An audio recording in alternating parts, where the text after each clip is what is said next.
नमस्कार शेतकरी मित्रांनो. आजची बातमी प्रत्येक शेतकऱ्याच्या मनाला दिलासा देणारी आहे. फेब्रुवारी महिना शेतकऱ्यांसाठी आनंद घेऊन येत आहे. कारण केंद्र सरकार आणि राज्य सरकारच्या महत्त्वाच्या योजनांमुळे थेट शेतकऱ्यांच्या बँक खात्यात मोठी मदत जमा होणार आहे. मित्रांनो, सध्या महागाई वाढलेली आहे. खते, बियाणे, डिझेल, औषधे सगळ्याच गोष्टींचे दर वाढत चालले आहेत. अशा परिस्थितीत शेतकऱ्याला आर्थिक आधाराची सर्वाधिक गरज असते आणि नेमक्याच त्यावेळी ही आनंदाची बातमी समोर आली आहे. या महिन्यात शेतकऱ्यांना दुहेरी लाभ मिळणार आहे.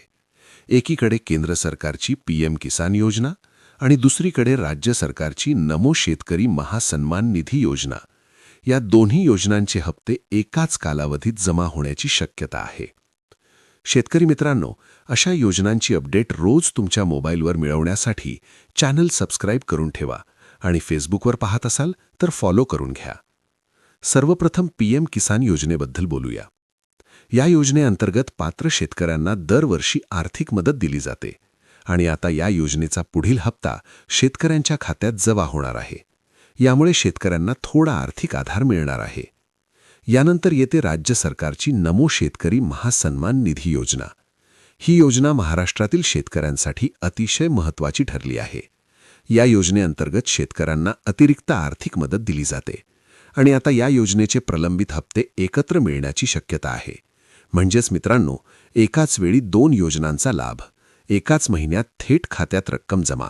ही बाब शेतकऱ्यांसाठी खूप मोठी आणि दिलासादायक आहे. मात्र मित्रांनो, हा लाभ सर्वांना आपोआप मिळेल असे नाही. यासाठी काही अत्यंत महत्त्वाच्या अटी पूर्ण करणे गरजेचे आहे. सर्वात महत्त्वाची अट म्हणजे ई-केवायसी. ज्या शेतकऱ्यांनी अद्याप ई-केवायसी पूर्ण केलेली नाही, त्यांच्या खात्यात ही रक्कम जमा होणार नाही. त्यामुळे जर तुम्ही अजूनही ई-केवायसी केली नसेल, तर आजच जवळच्या सेवा केंद्रात जाऊन किंवा अधिकृत पोर्टलवर जाऊन तुमची ई-केवायसी पूर्ण करून घ्या. याशिवाय फार्मर आयडी असणे देखील आवश्यक आहे. फार्मर आयडी शिवाय अनेक शेतकऱ्यांचे हप्ते अडकलेले आहेत. म्हणून तुमचा फार्मर आयडी तयार आहे की नाही, तो आधार आणि बँक खात्याशी लिंक आहे की नाही, हे देखील एकदा नक्की तपासून घ्या. मित्रांनो, आता थोडे बोलूया खरीप पीक विम्याबद्दल.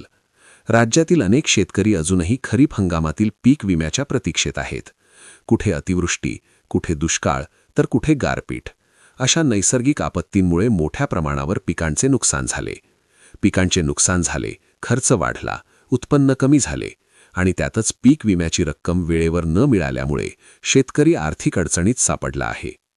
शेतकऱ्यांची एकच मागणी आहे, पीक विम्याचा मोबदला लवकरात लवकर खात्यात जमा करण्यात यावा, जेणेकरून पुढील हंगामाची तयारी करता येईल आणि कर्जाचा बोजा थोडा तरी हलका होईल.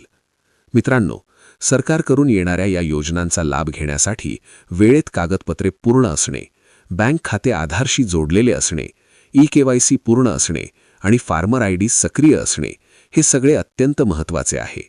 जर यापैकी एकही गोष्ट अपूर्ण असेल तर तुमचा हप्ता थांबू शकतो. म्हणूनच आजच या सर्व गोष्टी तपासून घ्या. ही माहिती इतर शेतकरी बांधवांपर्यंत पोहोचवा, जेणेकरून कोणाचाही हक्काचा लाभ अडू नये.